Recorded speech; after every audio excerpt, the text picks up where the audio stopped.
বল্টুর শিক্ষক বল্টুকে বললেন, তুমি তো দেখছি কিছু পারো না, শুনো, কাউকে বলবে না যে তুমি কিছু জানো না, বলবে তুমি সব জানো, মনে থাকবে তো?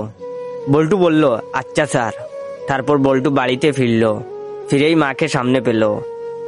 মাকে বলল, মা আমি সব জানি।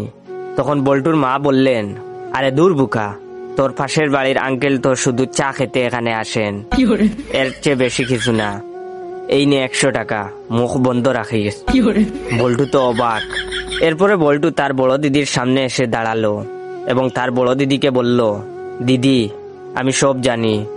তার দিদি বলল, বাদর ছেলে কোথাকার, তোর রাজুদা শুধু পরীক্ষার সাজেশন নেওয়ার জন্য আসে, এর বেশি কিছু না। এই নে 200 টাকা, কাউকে কিছু বলবি না।